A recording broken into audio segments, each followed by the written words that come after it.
എല്ലാവർക്കും സ്വാതന്ത്ര്യദിന ആശംസകൾ. നമ്മുടെ റോഡിലൂടെ പതാകകൾ വിറ്റുകൊണ്ട് നടക്കുന്ന ഒരു ചേട്ടനെയാണ് ഞാൻ കണ്ടത്. ഈ ചേട്ടൻ ഏകദേശം ഒരു ദിവസം എത്ര കിലോമീറ്റർ നടക്കും ചേട്ടാ? 10-35 കിലോമീറ്റർ നടക്കും. ചേട്ടന്റെ പേരെന്തുവാ? കണ്ണപ്പൻ. കണ്ണപ്പൻ ചേട്ടന്റെ സ്ഥലം എവിടെയാ? കേരളപുരത്താണ്. അപ്പോ 35 കിലോമീറ്ററോളം ദിവസം നടന്നുകൊണ്ട് ദേശീയ പതാക വിൽക്കുന്ന ചേട്ടനാണിത്.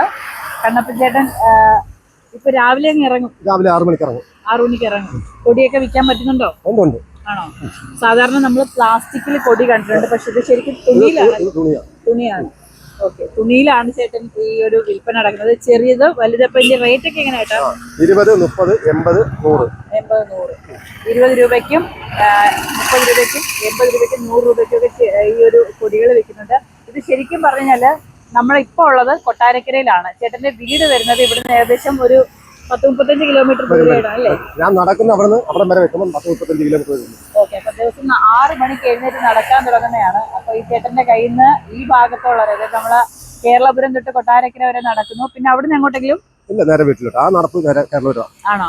ഓക്കെ, അപ്പൊ തിരിച്ച് അപ്പൊ ഈ ഭാഗത്തൊക്കെ ഈ ചേട്ടനെ കണ്ടിട്ടുള്ളവരുണ്ടെങ്കിൽ ഇദ്ദേഹത്തിന്റെ കയ്യിൽ നിന്ന് കൊടി വാങ്ങിക്കണം. കാരണം നമുക്കറിയാം ഓരോ ദിവസവും ഓരോ മനുഷ്യന്മാര് കഷ്ടപ്പെടാൻ വേണ്ടി എന്തെല്ലാമാണ് കാണിക്കുന്നത് അല്ലെ? ചേട്ടൻ എന്താണ് ഈ ഒരു പതാകയും കൊണ്ട് നടക്കുമ്പോൾ ഉള്ളിൽ എന്താണ് ഫീൽ ചെയ്യുന്നത്? ഞാൻ ഒരു ജീവിതമാർഗം നോക്കിയതാ, അറിയാമല്ലോ. നമുക്ക് സ്വാതന്ത്ര്യം കിട്ടിയതല്ലേ? അതെ, അതുകൊണ്ട് ഒരു ജീവിതമാർഗം എന്റെ ഇതിൽ കൂടി ഉണ്ടായെന്ന് ഞാൻ നോക്കുന്നു, അറിയാമല്ലോ. ചേട്ടന്റെ വീട്ടിലാരൊക്കെയുള്ള? എന്റെ ഭാര്യ, 2 ആൺപിള്ളേര്, 2 മരുമക്കള്, 4 കൊച്ചുമക്കള്. ചേട്ടന്റെ കാര്യങ്ങൾ നോക്കാനായിട്ട് ഇതല്ലാതെ വേറെ ജോലി ഉണ്ടോ? ഉണ്ട്. ഇത് കഴിഞ്ഞാൽ ലോട്ടറി കച്ചവടം. ഇത് കഴിയുമ്പോൾ ലോട്ടറി കച്ചവടം. പിന്നീട് 15-ാം തീയതി കഴിഞ്ഞാൽ ലോട്ടറി കച്ചവടം. പിന്നെ ക്രിസ്മസ് വരുമ്പോഴത്തേക്ക് സ്റ്റാറിന്റെ കച്ചവടം ചെയ്യും 5 ദിവസത്തേക്ക്. സീസൺ അനുസരിച്ചുള്ള കച്ചവടങ്ങൾ. അപ്പൊ ഓണക്കാലം വരികയാണ്. അപ്പൊ ഓണമൊക്കെ ആകുമ്പോഴത്തേക്ക് എന്തായാലും ബമ്പറൊക്കെ എടുക്കുമായിരിക്കും. കച്ചവടത്തിന് എടുക്കും. അപ്പൊ ലോട്ടറി വിൽപ്പനയും അദ്ദേഹത്തിനുണ്ട്. സ്ഥിരമായിട്ട് പോകുന്നത് ലോട്ടറി വിൽപ്പനയാണ്. പിന്നെ സീസൺ അനുസരിച്ച് ഇപ്പൊ സ്വാതന്ത്ര്യദിനം അല്ലെങ്കിൽ ഈ പറഞ്ഞ പോലെ ക്രിസ്മസോ അങ്ങനെയൊക്കെ വരുമ്പോഴത്തേക്ക് സ്റ്റാറിന്റെ കച്ചവടം ഉണ്ട്. അപ്പൊ ഏതായാലും ചേട്ടന്റെ ഈ ഒരു ദേശീയ പതാകയുടെ ആ ഒരു കച്ചവടം നടക്കട്ടെ. അപ്പൊ ഒത്തിരി സന്തോഷമുണ്ട് ചേട്ടാ കാണാൻ പറ്റിയതില്. കച്ചവടമൊക്കെ ഒരുപാട് എങ്ങനെയായി നടക്കുന്നുണ്ട്.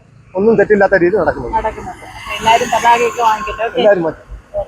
ഒരിക്കൽ കൂടി സ്വാതന്ത്ര്യദിന ആശംസകൾ പറയാണ്. ക്യാമറമാൻ അൻഷാദിനൊപ്പം